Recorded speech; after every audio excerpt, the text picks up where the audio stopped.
예, 19장에 보면 은장색 데메드리오가 나오고 거기서 그 있었던 그 사건이 어, 그 유대인들은 이렇게 율법을 어기고 하나님을 섬기라고 말한다 하고 또 은장색은 뭐라고 하느냐 걱정을 하면서 이 사람이 이거 저기 손으로 만든 거는 신이 아니라고 그러니까 전 아시아에 이런 말을 하는데 이렇게 되면 그 사람들이 이 말을 듣고 믿으면 우리의 하는 이 직업이 천하해질까 걱정한다 이렇게 말씀을 해요. 이거를 읽으면서 오늘 이걸 이렇게 들으면서 참 걱정하는 사람들이 지금도 있네 이런 생각이 들었어요. 근데 그 20장에 보면 이제 사도 바울이 자기가 어떻게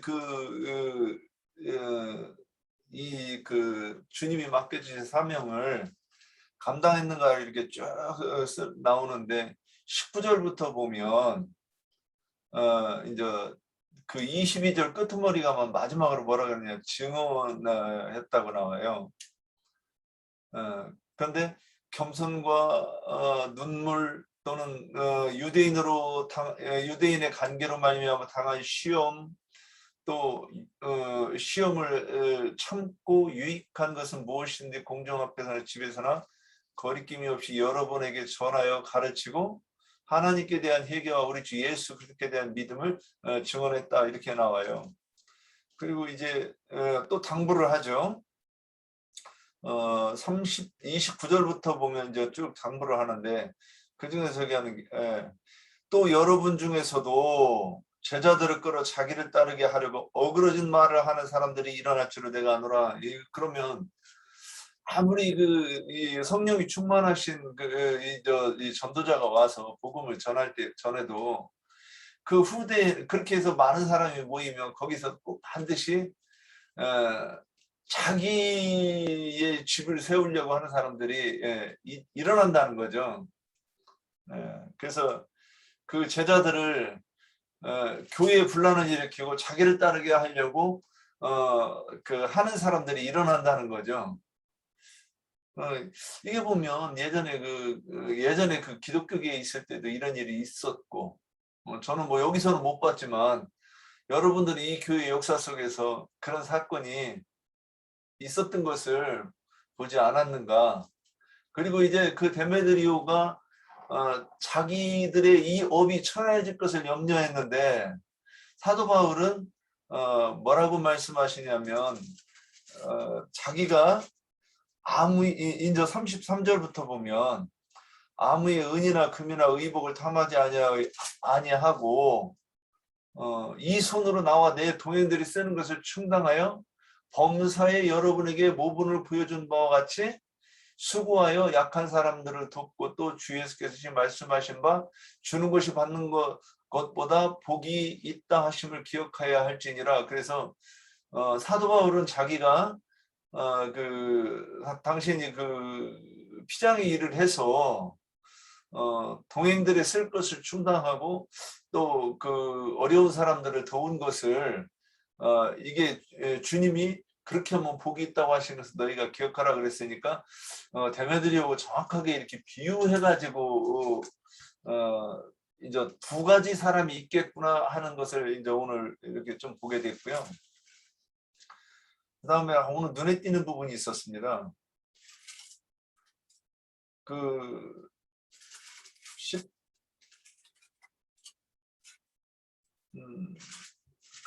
복음 기도를 한다고 그래 있는데 잠깐만요.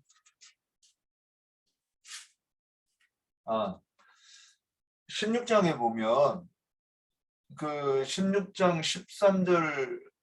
13절에 보면 안식일에 우리가 기도할 곳이 있을까요? 문 밖 강가에 나가서 이제 거기서 자세히 보시면 저는 이거 옛날에 이거 볼 때는 이거 읽을 때는 어디 가서 쭈그리고 앉아서 기도한다고 이렇게 봤어요. 잘 보세요. 거기가 장로 형제님 인저 들어오시네.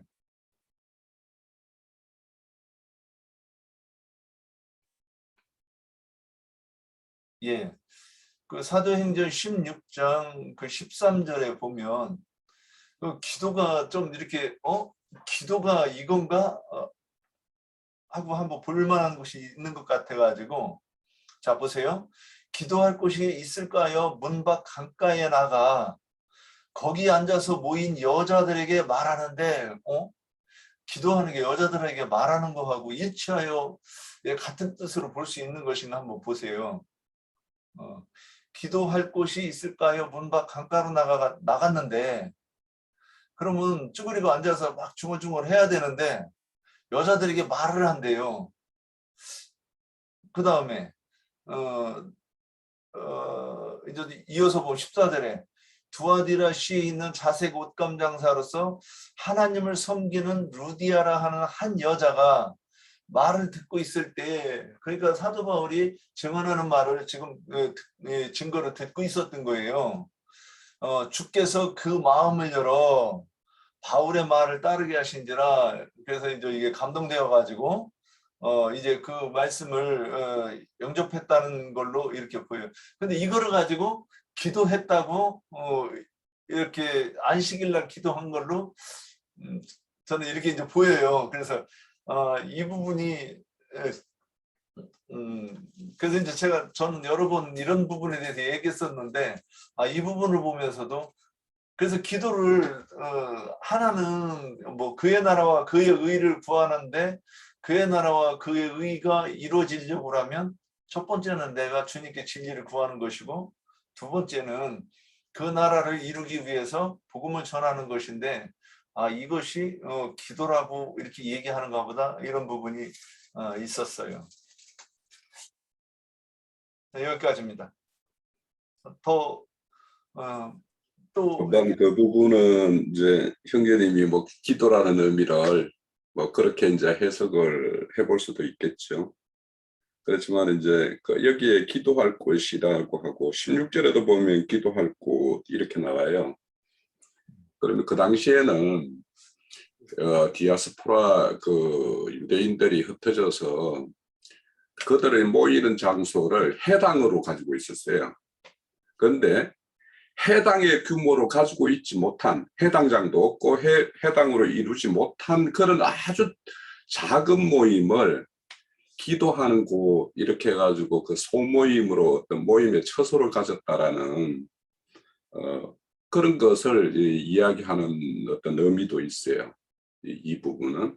그래서 그 기도의 의미가 뭐 어디 믿지 않는 자에게 가서 말을 해서 증거를 해서 그들을 믿게 하는 거, 이것을 뭐 우리가 안수도 뭐 그렇게 해석을 하듯이 뭐 그렇게 해석할 수는 있겠으나, 여기서는 어떤 해당이 없는 유대인들이 그거보다 더 작은 소모임으로 모이는 곳을 기도하는 곳이라고 이렇게 칭하여서 했다라는 것을 우리가 좀 알고 있어야 될 것 같아요. 네, 이 문제는 우리 홍영기가 대답을 잘했어요. 이방 땅에 흩어진 히브리인들이, 지금은 여기는 이제 빌립보인데,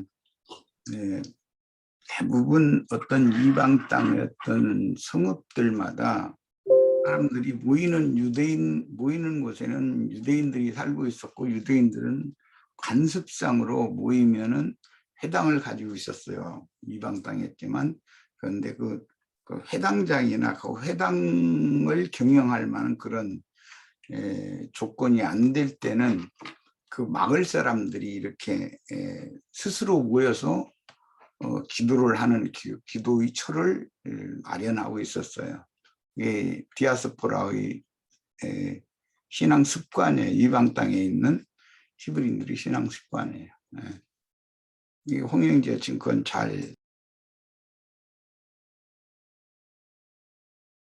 저는 하나 이제 여쭤보고, 우리 형제님들이 그 17장에 보면 17장 2절에 보면 바울이 갈래대로 그들에게 들어가 새 안식일에 성경을 가지고 강론하며 이렇게 이야기해요. 그래서 뭐 새 안식일이라는 건 뭐 3주간이라고 볼 수도 있겠죠. 3주간 동안 성경을 가지고 강론을 했다라고 했는데 그 강론 내용이 뭐냐면 3절이에요. 뜻을 풀어 그리스도가 해를 받고 죽은 자 가운데서 다시 살아날 것을 증언하고 이르되 내가 너희에게 전하는 이 예수가 그리스도라 하니 이렇게 할 때 그럼 여기에서 성경을 가지고 강론을 했다고 그러는데 그 밑에 내용이라고 하면은 이제 앞부분에 보면은 이제 그 이사야서 53장의 어떤 내용 그분이 와서 우리를 대신해서 이렇게 핍박을 당하고 결국에는 이제 그의 어떤 침을 당함으로 우리는 그걸로부터 해방받는 어떤 내용들이 우리가 잘 알고 있는 53장인데 구약 성경이나 이런 증거 중에서 죽은 자가 다시 살아나야 할 것이라는 이 내용이 있는 성경이어야 될 것 같은데 이 성경을 제가 잘 모르겠어요. 생각이 안 나요. 그래서 이 어떤 성경을 가지고 정의를 했을까 이때. 그래서 구약 중에서 죽은 자가 다시 살아나야 하리라고 하는 이 증거가 어디에 있는 말씀인지를 내가 기억이 안 나요. 그래서 이때 정언한 성경이 무엇을 가지고 했을까?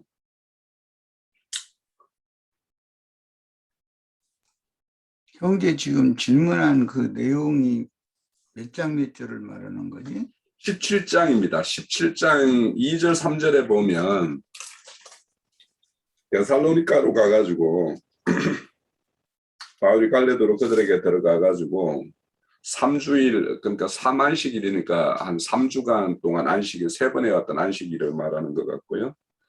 그 성경을 가지고 강론을 했다고 그러는데 그 강론한 내용이 이제 3절에 그 풀어서 설명한 것이 예수가 그리스도라는 걸 이제 증명하는 내용인데 뭐 해를 받은 거 이런 거에 대한 이야기는 이제 뭐 우리 이사야 53장 내용에는 잘 기록되어 있는데 53장에는 죽은 자가 다시 살아나야 하리라 이런 말씀이 없는 것 같아요. 제가 계속 찾아봐도. 그래서 죽은 자가 다시 살아나야 하리라는 게 구약 성경에 어디에 있었던가 제가 이 기억이 안 나가지고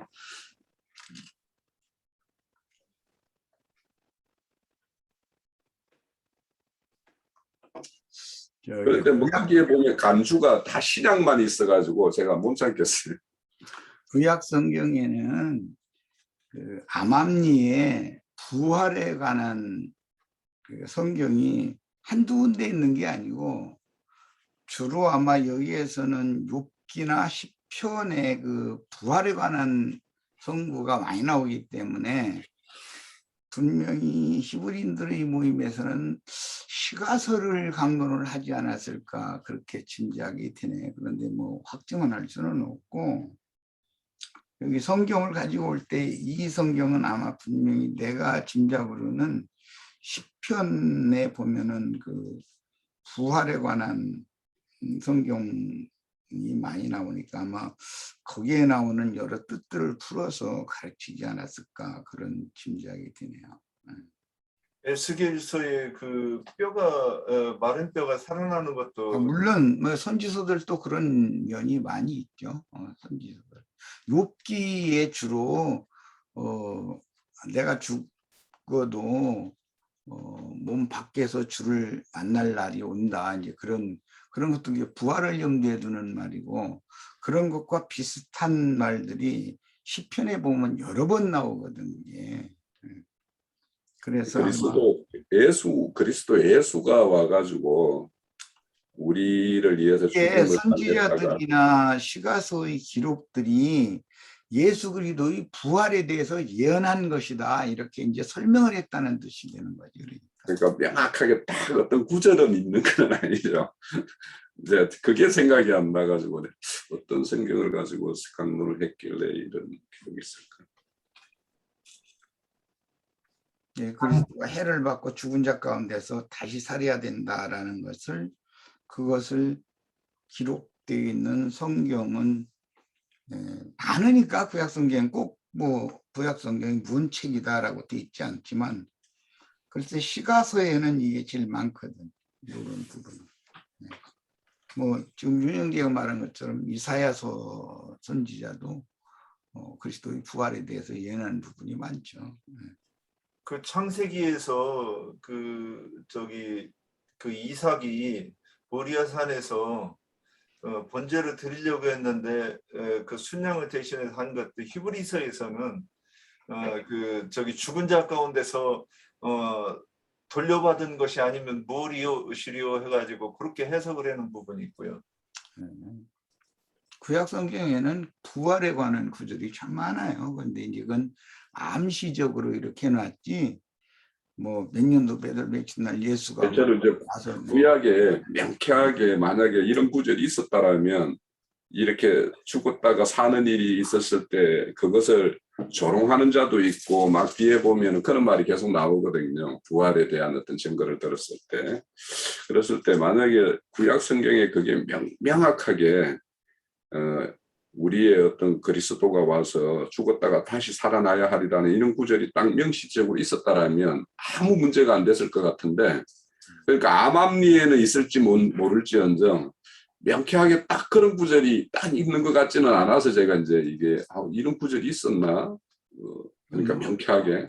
뭐 제일 쉬운 거는 카인이 아벨을 죽였는데 아벨 대신에 셋을 죽였다. 그게 명쾌하게 육신으로는 죽고 영으로 부활하는 것에 대한 이제 예표니까, 구약은 다 예표 무용이니까 그런 여러 가지 것들을 다 이것이 예수가 와서 죽고 부활해서 그리스도가 되시는 것을 말한다라고 설명이 있겠지. 그렇게라면 이제 이해가 되는. 예. 창세기 그 3장 그 19절에서 보면은 네가 흙으로 돌아갈 때까지 얼굴에 땀을 흘려야 먹을 것을 먹으리니라고 되어 있는데, 네가 흙으로 돌아갈 때까지라는 말과 그 다음에 20절에 보면은 아담이 그의 아내의 이름을 하와라 불렀으니 그는 모든 산자의 어머니가 됨이더라 라는 말씀이 나오고, 그 다음에 22절에서 보면은 이 사람이 선악을 아는 일에 우리 중 하나같이 되었으니 그가 그의 손을 들어 생명나무 열매도 따먹고 영생할까 하노라 라는 말이 나오니까 죽음과 영원한 생명을 얻는 거에 대한 대비를 갖다 창세기 3장에서 좀 말씀하고 있기 때문에 이 부분이 그 부활에 대해서 좀 얘기하고 있는 것이 아닐까라는 생각을 하고 있습니다. 부활에 대한 거는 윤영재님이 말씀하신 거나 뭐 저기 형제님이 말하는 거나 이런 걸로 인해 가지고 아벨이 죽고 셋으로 받았다라는 거나 이런 게 다 어떤 부활의 상징인 건 알겠는데, 나는 이제 구약에 명쾌하게 이런 것이 해를 받을 거에 대해서는 53장에 분명히 기록되어 있는데 죽었다가 다시 살아나야 하리라 이런 말씀 구절이 명쾌하게 그렇게 있었다라면 이들도 유대인들도 이런 어떤 죽었다가 다시 살아나는 부활에 대해서 아무 문제도 없었고 사두개인들도 그거에 대해서 어떤 거부감도 없이 믿었을 텐데 여기에서 이제 이런 걸 했다니까 이거는 어떤 그런 명쾌한 구절이 어디 있었나? 그래서 제가 그런 게 떠오르지가 않아서 내가 기억 못하는 어떤 다른 어떤 명쾌한 구절이 어디 있는가? 네, 그래서 한번 여쭤본 거예요.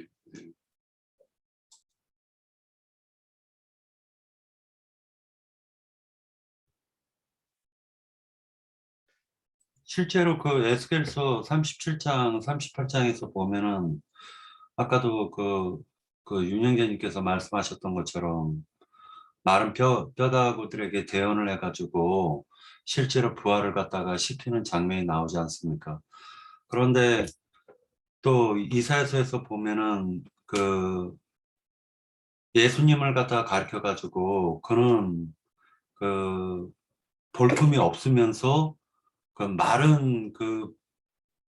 그러니까 뭐라고 되어 있습니까? 이사야서 7장인가요? 연한 순 같다고 그래요. 연한 순 같다라고 얘기를 하고 있지 않습니까?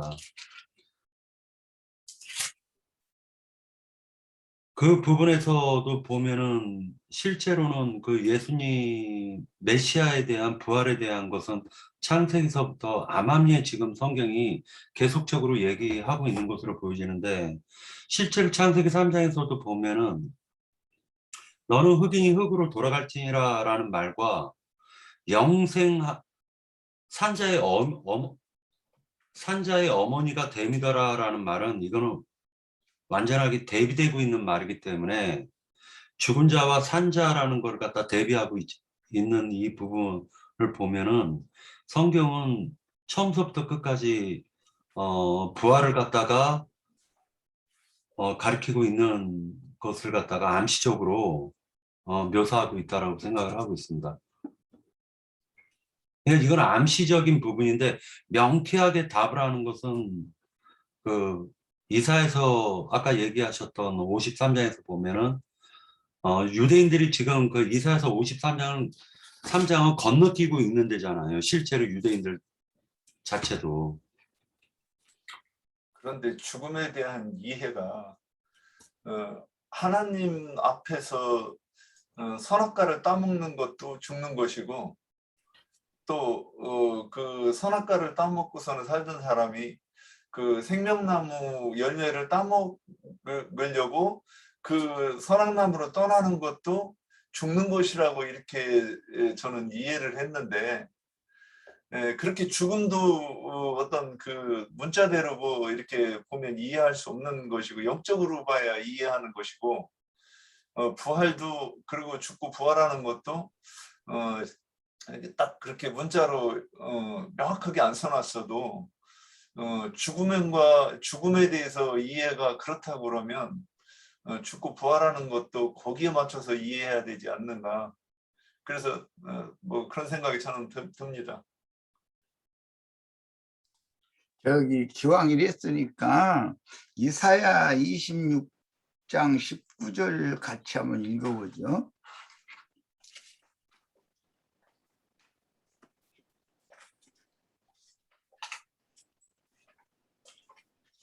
이사야 26장 19절. 예.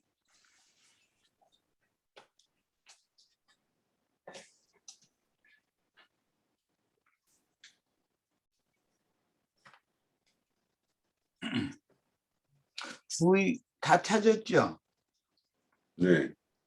주의 죽은 자들은 살아나고 그들의 시체는 일어나리이다. 티끌에 누운 자들아 너희는 깨어 노래하라. 주의 이슬은 빛난 이슬이니 땅에 죽은 자들을 내놓으리라. 이런 것들이 이게 예언서인데 구약 성경에는 뭐 비단 여기만 이렇게 돼 있는 것이 아니라 죽은 자들이 다시 살아날 것에 대한 선구들이 굉장히 많아요. 뭐 특히 시편, 아까 윤영기가 말한 에스겔 37장, 다니엘서 같은데, 호세아서에서도 내가 그걸 읽어본 기억이 나는데, 호세아 6장 2절 한번 보겠습니다.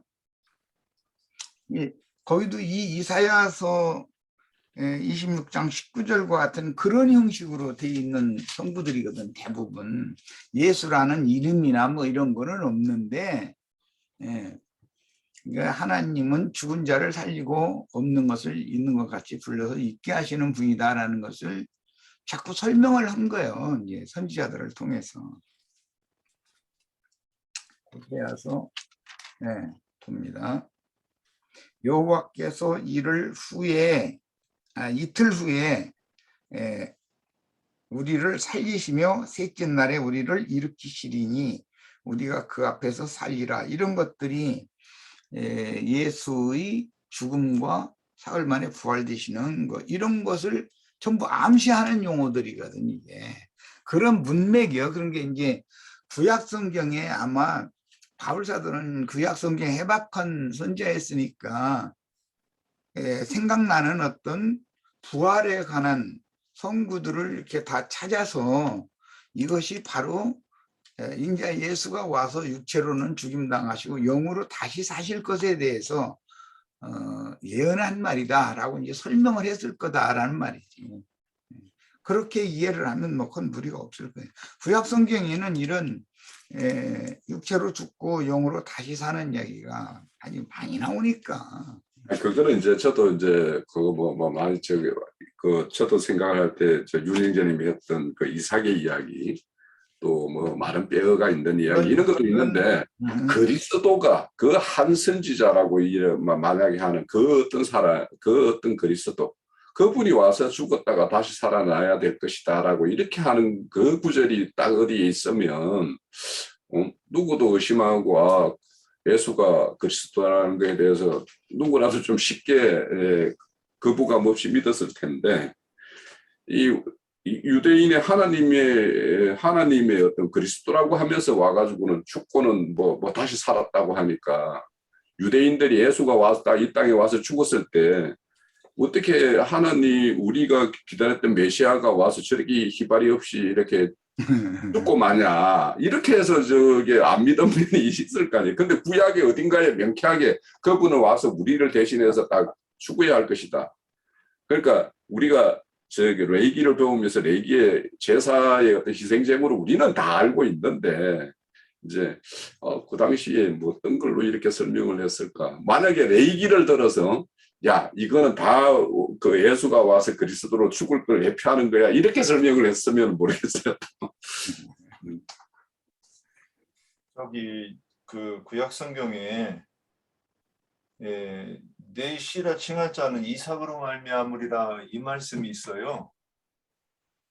그러면 그 아브라함이 하나님께서 아브라함에게 하신 말씀이에요. 내 씨는 이삭으로 말미암으리라. 그러면 아브라함에게는 두 아들이 있었어요. 하나는 이스마엘이고 하나는 이삭인데 그러면 그냥 일반적으로 본다고 하면 이스마엘도 아브라함의 씨인데 왜 성경에는 이렇게 했을까 의미가 있었단 말이죠. 그러면 그리고 또 이삭으로 말미암아야 내 씨라 그러면 이삭을 이삭이 그리스도를 상징하는 거라고 저는 이제 이렇게 묵상이 됐는데 그러면 그리스도를 통해서 난 자여야 이제 아브라함의 후손이라 그러니까 아브라함의 믿음을 그럼 여기서 아브라함의 후손이 되는 조건은 아브라함의 믿음을 물려받은 자들을 후손이라고 하는데 그러면 이삭이 누구냐 이 그리스도로 상징이 되는 거예요. 그러니까 아까 그 히브리서에서 나와 있는 그 해석과 연결해서 보면 그러면 이삭이 그리스도를 상징하고 예수를 상징하고 예수가 죽어서 그 내려온 그 모리아산에서 살아서 내려온 것은 살아난 자로서 그리스도라고 이렇게 보는 것이 맞지 않는가? 좀 뭐 글쎄 지금 이제 하는 얘기가 다 우리는 다 그렇게 우리가 받아들이는데 다 안다니까. 신약도 있고 해서 다 알지. 그렇게 우리는. 받아들이는데 그 유대인들에게 사도들이 복음을 전했을 때 과연 우리처럼 믿을 수 있는 정확한 구절이 있느냐 지금 이걸 묻는 거잖아. 그러니까 신약도 없었을 거 아니에요. 예표로 여러 부분과 여러 모양으로 이렇게 많이 했는데 다 그게 모형이기 때문에 그것을 바로 그 모형 성부를 지시를 해가면서 이분이 바로 인자로 오셨던 예수로는 죽고 영으로 다시 살아나신 그리스도를 의미한다라고 바울 사도가 설명을 했다는 말이지 말하자면. 그런데 아시죠? 그렇게 하면 만약에 문자로 딱 그렇게 명확하게 써놔버리면 그건 비밀도 아니고 그냥 그럴 것 같은데. 그럼 유대인들도 다 같이 믿었겠는데요. 사두개인들도 막 천사도 믿고 다 믿었겠네. 이사야서 43장 그 8절에서 보면은 거기 딱 써 있어요. 그 저기 예수가 죽는다고 부활한다고. 아니요, 일단 읽어. 에페 거면은 그냥 알고 그거야. 우리는 더 짤 거 없고 내가 그런 구절이 혹시 딱 명쾌하게 어디가 있는가 싶어서 내가 뭐 기억 못하는 뭔가 있는가 싶어서 내가 이거 질문했지. 우리가 뭐 부활에 대해서 다시 논할 이유가 뭐가 있어 지금. 하여튼 지금 그러니까 이 애를 쓰는 게 홍영재가 그거 안 믿나 그래가지고 막 아니요, 그건 아니고요. 지금 그러니까 이사야 43장 가장 많이 그 인용한 부분이 이사야서가 실질적으로 예수에 대한 증거가 가장 많이 나와 있는 성경 구절이라고 저는 생각을 하고 있기 때문에 그것도 사도 맞아요. 바울께서도 이사야서를 갖다 많이 인용하지 않았을까라는 생각을 많이 합니다. 그 8절에서 보면은 43장 8절에서 보면은 눈이 있어도 보지 못하고 귀가 있어도 듣지 못하는 백성을 이끌어내라. 열방은 모였으며 민족들이 회집하였는데 그들 중에 누가 이 일을 알려주며 이전 일들을 우리에게 들려주겠느냐. 그들이 그들의 증인을 세워서 자기들의 옳음을 나타내고 듣는 자들이 옳다고 말하게 하여 보라. 나 여호와가 말하노라. 너희는 나의 증인, 나의 종으로 택함을 입었나니 이는 너희가 나를 알고 믿으며 내가 그인 줄 깨닫게 하려 함이라. 나의 전에 지음을 받은 신이 없었느니라. 나의 후에도 없으리라. 나 곧 나는 여호와라. 나 외에 구원자가 없느니라. 이 말씀도 마찬가지로 예수에 대한 증언이다라고 분명히 사도 바울께서는 이사야서를 인용을 많이 하셨을 거라고 생각을 해요. 53장 같은 경우도 똑같은 부분으로 보여지고 있고요. 그러다 보니까 그가 찔림은 우리의 허물 때문이요. 53장 5절에 보면 그가 찔림은 우리의 허물 때문이요 그가 상함은 우리의 죄악 때문이라. 그가 징계를 받음으로 우리는 평화를 누리고 그가 채찍을 맞음으로 우리는 나음을 받았도다. 우리는 다 양 같아서 그를 행하여 각기 제 길로 갔거늘 여호와께서는 우리의 모든 죄악을 그에게 담당시키셨도다. 그러니까 이 말씀을 갖다가 실제로는 빌립이 사도행전에서 빌립 이 구절을 이디오피아 내시가 보고 여기서 나오는 그가 누구냐라고 얘기했었을 때 빌립이 그가 바로 예수다라고 증거를 했다라는 거예요. 그러니까 이사야서 53장이라든지 아니면 창세기에 보면 창세기 부분이라든지 아니면 여러 부분에서 특히 이사야서에서는 메시아를 굉장히 강조를 많이 하고 있다 보니까 이스라엘 백성들이 이사야서를 갖다가 많이 읽고 보았지만 실상 그에 대해서는 깨닫지 못하고 있었다라는 것이죠. 그러다 보니까 그들은 그가 모세의 율법이고 모세의 율법을 믿으면은 우리가 다 구원을 받는다라고 생각을 하고 있었는데 실제로 한 메시아 그런 풍채도 말하자면은 마른 땅에 나온 뿌리 같아서 고운 모양도 없고 풍채도 없고 우리가 보기에 흠모할 만한 아름다운 것이 아무것도 없는데 멸시했던 그가 바로 예수가 우리의 메시아였다라고 증거했었을 때, 그 말을 듣고 깨달은 이스라엘 그 디아스포라들은 굉장히 충격을 받지 않았을까라는 생각을 합니다. 마찬가지로 지금 이 시대에도 똑같이, 지금 그 이스라엘이라는 나라에서도 유튜버에서 제가 한 가지 본 것은 이사야서 53장을 갖다가 어떤 그 시브리인이 이것을 갖다 읽어주면서 그가 누구라고 생각합니까? 라고 했더니 그 이스라엘 유대인들이 하는 말이 그럼 그가 예수냐라고 하는 되묻는 걸 제가 봤어요. 그러면서 놀래요. 그러니까 단지 그들이 믿지 않았을 뿐이지 그들도 지금 예수가 혹시 메시아가 아닐까라는 생각은 속에서 누가 가르쳐주는 사람이 없을 뿐이지 누군가가 터치만 해주면 그거를 갖다가 깨달을 사람들도 의외로 많지 않을까라는 생각을 합니다. 지금 사도행전은 흩어져 있는 디아스포라들에게 하는 말이기 때문에 이들은 누구보다도 성경 말씀을 많이 아는 사람들이니까 조금만 건드려주면은 다시 그 살아나는 역사들이 일어나지 않을까라는 생각을 해봅니다. 근데 그 신약 성경에 보면 너희가 나를 다시 보지 못하리라 그러니까 이제 유대인들이 제가 그 성경 구절 정확히 인용을 못 하겠는데 그 어디로 가려는가 이런 이 구절이 있잖아요. 근데 만약에 구약에 그런 성경 예언이 돼 있었다고 하면 누군가 몰라가지고 저 어디 가려는 거야? 그러면 성경 어디에서 이렇게 있었잖아 해가지고 서로 이렇게 권면하고 했었을 텐데 형제 말대로 그런 구절이 없었기 때문에 그들은 네가 이 성전을 헐라 이 성전은 자기 몸을 가리키며라 이런 말을 이해하지 못하는 게 소경들이 전혀 알아들을 수 없는 게 그렇게 돼 있는 게 당연하지 않은가 저는 이런 생각을 해봅니다. 예, 그 당시나 지금이나 그 성경이 증거하는 그 메시아 구원자는 예수 그리스도다. 이것을 증거하는 것이 전도인 거예요.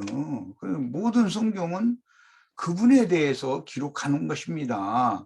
그리고 구약 성경은 모형과 예표로 되어 있기 때문에 그 모형과 예표들을 들어서 그 실상이 예수 그리스도다. 성경이 말하는 메시아라는 거는 신약용어로 이제 그리스도라는 말은 다 예수다. 그러니까 예수는 주님이고 예수가 부활하심으로 그 그리스도가 되셨다. 이것을 전하는 것이 전도인 거지 뭐. 오늘도 이것을 믿으면 예수가 주님이고 그리스도라는 걸 믿으면 구원받는 얘기니까 요약하자면 그런 거지 뭐. 그 문제는 더 이상 얘기 안 해도 예, 할 필요 없습니다. 그 형제가 지금 질문한 내용은 형제들이 생각하는 그런 것을 몰라서는 말이 아니고 내가 듣기에는 좀 명확하게 그분이 예수다. 여호와는 사람으로 와서 죽고 사흘 만에 부활된다. 뭐 이렇게 명확하게 돼 있는 혹시 어떤 구절은 없는가 하고 질문한 거야. 그런데 그렇게가 돼 있는 구절은 없지.